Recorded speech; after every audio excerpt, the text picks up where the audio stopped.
You know, here on Brewed, there's nothing we love more than when a plan comes together. And that's exactly what happened here at Singlespeed Brewing. Since the last time we visited Singlespeed, they've welcomed 2 more breweries into the fold, Peachtree and Back Pocket Brewing, making this old Wonder Bread facility in Waterloo, Iowa, a brewing powerhouse. So hey, don't have a cow. Learn more about this collaboration on this episode of Brewed.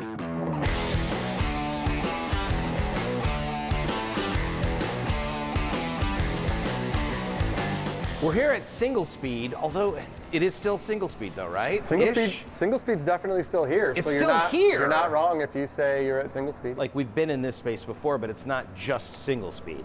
Again, more on that coming up later on in the episode.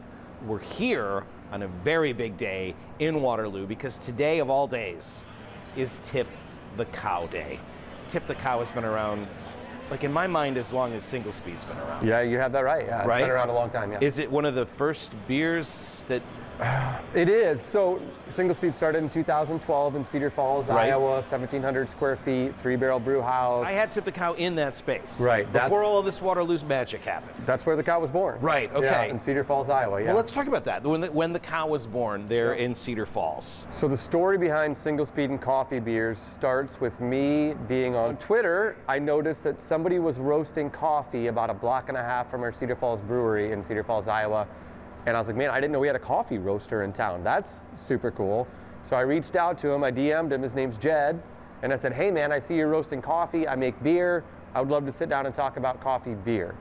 And then he came on over and we started experimenting with coffee beers. The first So you one didn't even know he was there, but you hadn't even had his coffee. we started talking about coffee beer. I told him I wanted to make a coffee stout, a coffee brown, all of these. Our first coffee beer was actually called Brewed ×2, which was a coffee brown, which Right. we had Ethiopia in. Right. Wonderful beer. Once we started brewing beer commercially, which was not at this point in time, and trying to sell it in grocery stores and in retailers, we quickly understood you couldn't keep 2 coffee beers alive. You needed to kind of focus on one, and at that point in time, that's when we dialed in on Tip the Cow, our cocoa espresso milk stout. It's called Tip the Cow because of the milk in the stout. I think that's probably why we call it that. Yeah, I'm Tip the guessing Cow. that's the. Yeah, it's and a clear milk stout. Clear this up for people that didn't grow up on farms. Okay.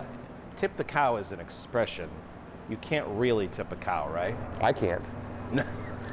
Like this notion that they sleep standing up. That's all just something they tell city people to mess with them, right? I mean, I just saw a cow a little bit ago laying down out there. I'm guessing that's what they do to sleep. Tip the Cow starts and it becomes like one of those beers that people are talking about. There's a lot. I mean, you make a lot of different beers. It's pretty cool when you actually have a beer that's out in the world that people recognize you for, and it's actually kind of neat. And this might sound backwards, but then people like reverse engineer it and they're like, oh, you make Tip the Cow. Right. And they know what Tip the Cow is, but they don't know what Singlespeed is. Right. I'm cool with that. That's a win, right? Tip the Cow is one of those beers that I know people will say when they visit Waterloo, it's almost like mandatory. It's like, well, we were in Waterloo, so I had to go to Singlespeed and of course have a Tip the Cow. Yeah, it's a portion of our identity and we're recognized for it. People make the trip to do it. It's also the beer, you know, we don't have a very big distribution footprint. We're in Iowa.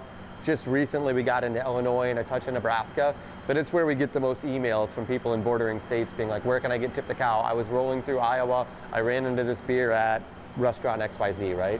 Probably a great restaurant, and we probably love that restaurant for carrying Tip the Cow. Right. But they had it there, like, where can I find it now? And I'm like, well, where are you at? And they're like, northern Wisconsin. And I'm like, oh, sadly, you're gonna have to come on down, but it's one of those beers that sticks with people.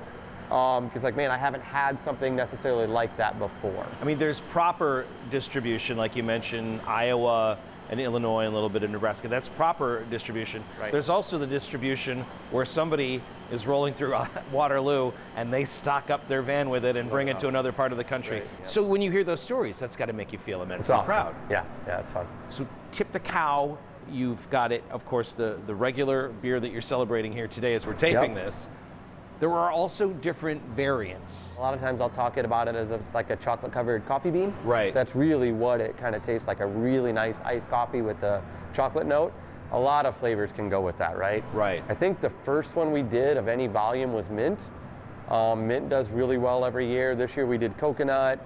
We've got a lot of different variants out at the bar today. Those are seasonal, I imagine? That's not something you make all the time? Winterish, yeah. Coconut's out right now, mint's out right now. Tip the Calf is out right now, which is just a lower ABV version of Tip the Cow. Multi-award-winning beer. We've GABF medaled on that one, I think, twice. Shoot, maybe even 3 times? No kidding. That's yeah. something else when you've won so many medals for your beer that you don't know the exact number of medals you've won. Well, when you get old. This is a good problem to have, when you Dave. get old. This is a good problem to have. Yeah. So you've got the mint and the different variants of Tip the Cow. Now, it's something also that I imagine lends itself to barrel aging. Yes, perfect for barrel aging. Well, help me understand what you're doing there. We've been doing that for years. We typically release the barrel-aged variants on Tip the Cow Day, which we're happy to have you here for Tip the Cow Day today. This year we've got 2 variants. 2 Cows is one that we've always done, so it's like a double ABV version of Tip the Cow, right? Okay. That then gets barrel-aged. Typically espresso, cocoa, and vanilla in that one, and that's what we did this year. We stuck with the standard for 2 Cows. And then we did one called Gucci this year in honor of our, our guest out there, Gucci. And we did toasted coconut, toasted pecan, and chocolate in that one this year. So it's just a canvas for so many fun flavors a milk stout is, and we take that opportunity, specifically on a day like today to highlight what it can be. Gucci is a rock star. I've never seen anything like this. All the breweries we've been to, please explain Gucci, who he is, his story. It was like a Hard Day's Night. People were chasing him like he was all 4 Beatles. Yeah, he's it was unbelievable. crazy. Yeah. Why is there a live cow walking around here? When you have cool pieces like barrel-aged beer and really good beer and people resonate with it and the logo's cool, it's an upside-down cow, you still have to make that event new and interesting and more fun every year, right? So last year when we were going through our brainstorming session, like what could make it cool this year, we were like, well, what if we had a live cow for Tip the Cow Day? Like what would that look like? How would you find one? And then one of the people in the meeting was like, dude, do you know about Gucci, right? And I'm like, I don't know about Gucci. Tell me about... So someone in the meeting was making you feel silly, like you don't know about Gucci the cow? Tell me about Gucci. And they're like, well, it's this cow that as a calf, it rode around in the back seat of a car, and they would take it through drive-thrus, and it has a social media presence, and it's like just the kindest cow in the world, but it's got like a following, and it's like 30 minutes east of here is where it lives. Oh, wow. So we reached out, and they immediately were like, dude, we would love to come for Tip the Cow Day. You've created this really fun event where people are having a ball drinking the beer that they love. It's fun. It's what it should be. Right on. Yeah, that's what it should be. So Tip the Cow's not going anywhere anytime soon. Dude, around forever if I have anything to say about it, yeah. There have been some changes here in Waterloo, and I want to talk about that. Yeah. Will you hang around for a little bit? I'd love to, yeah. We'll be right back. We've never done that before.